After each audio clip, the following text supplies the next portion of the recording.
नमस्कार दोस्तों बिहार विधानसभा चुनाव से बहुत बड़ी खबर आ रही है इस समय। नीतीश कुमार एनडीए से नाराज चल रहे हैं।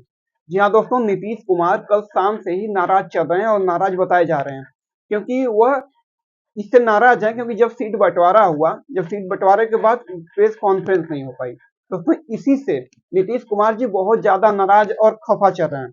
और देखिए अब क्या होता है, क्योंकि इन मौके पर नीतीश कुमार जब नाराज होते हैं तो कहीं ना कहीं बाजी पलटी जाती है, पलट भी जाती है बाजी। तो दोस्तों देखने की बात यह होगी कि क्या नीतीश कुमार को मनाने में क्या जुटी है बीजेपी या मना पाती है कि नहीं मना पाती है, क्योंकि अब सीट बंटवारा तो हो चुका है, इधर उधर के दरवाजे भी अब बंद हो चुके हैं दोस्तों। तो इसमें अब कोई चांस नहीं है कि चाचा भतीजे फिर एक हो जाएं, इसमें कोई चांस नहीं है। लेकिन आपको मैं बता दूं कि नीतीश कुमार अंदर खाने से खबर आ रही है कि नीतीश कुमार इस समय नाराज चल रहे हैं और नीतीश कुमार को मनाने के लिए बीजेपी अपना फुल पावर अपना रही है, कहीं क्योंकि लोकसभा में अगर देखा जाए तो 12 सांसद उनके हैं जेडीयू के, और उसके बाद विधानसभा के लिहाज से देखा जाए अगर नीतीश कुमार का नाराज होता है तो नीतीश कुमार का सख्त रवैया देखने को दोस्तों मिलता है। क्योंकि जो नीतीश कुमार है वह कभी भी ये नहीं परवाह करते कि हमारी सरकार बने न बने, वह दोस्तों अभी भी अकेले जा सकते हैं।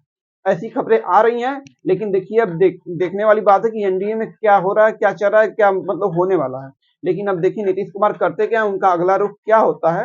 लेकिन दोस्तों मैं आपको बता दूं कि लोकसभा में अगर नीतीश कुमार अगर अपने 12 सांसद अगर उनको ले लेते हैं वापस, तो जान लीजिए सरकार के लिए बहुत ही दिक्कत का सामना करना पड़ सकता है। क्योंकि दोस्तों नीतीश कुमार जो है, नीतीश कुमार एक लोकसभा में बीजेपी के लिए एक पिलर साबित हुए हैं। तो मैं दोस्तों बता दूं कि उनका जो नाराज वाला जो रुख है, नाराजी वाला, वह उसको मनाने के लिए, उनको मनाने के लिए बीजेपी पार्टी अब दमखम लगा रही है। क्योंकि कल शाम से ही बताया जा रहा है कि नीतीश कुमार प्रेस कॉन्फ्रेंस नहीं करने की वजह से नाराज चल रहे हैं। और जो सीट बंटवारा हुआ है उनका पहले से ही सीट शॉर्ट 14 सीट शॉर्ट कर दी गई है, मतलब 14 सीट हटा दी गई है पहले के साथ। पहले इससे जब 2020 का जब विधानसभा हुआ था बिहार का, तो उसमें नीतीश कुमार 115 सीटों पर लड़े थे। लेकिन इस बार दोस्तों क्या हुआ कि बीजेपी उनको 101 सीटों पर लेकर आई, और बीजेपी यही करती भी है क्योंकि पहले बड़ा भाई मानती है, उसके बाद शॉर्ट करते करते उनको इतना छोटा कर देती है कि उनकी कोई औकात ही न रह जाए। तो दोस्तों ये बीजेपी महाराष्ट्र हो चाहे बिहार हो चाहे कहीं पर भी हो, बीजेपी यही करती है।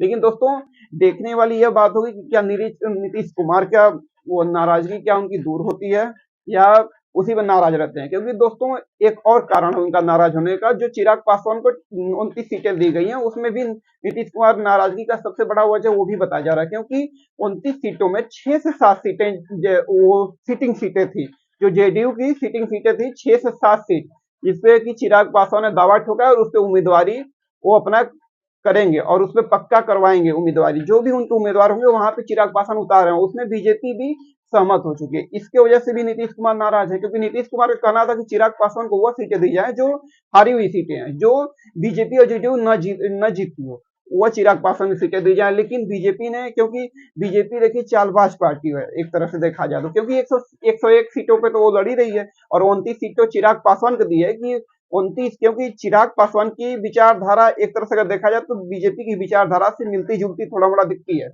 क्योंकि रामविलास पासवान की बात दूसरी थी, चिराग पासवान की बात दूसरी है। तो दोस्तों मैं आपको बता दूं कि इसीलिए नीतीश कुमार बहुत ज्यादा नाराज हो चुके हैं, क्योंकि नीतीश कुमार चाहते थे कि चिराग पासवान मात्र 8 से 10 सीटों पर लड़े और जो सिटिंग सीटें हैं उनको न दी जाए। लेकिन बीजेपी भी अपनी 2 से 3 सीटें चालबाजी की तरह से 2 से 3 सीटें बदल दी है, जहां की प्रत्याशी अगर बीजेपी नहीं बदलती तो वहां शायद प्रत्याशी उनके हार जाते। इसी इसी कारण बीजेपी अपनी बदल दी है और जेडीयू को भी बोली है कि नहीं जेडीयू भी बदल दे। तो जेडीयू भी 2-3 सीटों पर बीजेपी ने दबाव डाल के बदलवा दिया है, जहां पे चिराग पासवान अपनी पार्टी को उम्मीदवार उतारेंगे वहां पे। इससे भी नीतीश कुमार खफा नजर आ रहे हैं। दोस्तों अब देखते हैं कि नीतीश कुमार क्या अड़ियल रुख रखते हैं कि या कुछ और आगे बड़ी खबर मिलने वाली है। तो दोस्तों इसी के साथ मैं आपसे विदा लेता हूं और तब तक के लिए नमस्कार। मैं अगर कोई भी वीडियो मिलता है न्यूज से रिलेटेड, कोई भी पॉलिटिक्स से रिलेटेड, तो आपसे मैं फिर मिलता हूं। तब तक के लिए नमस्कार, अपना ख्याल रखिए।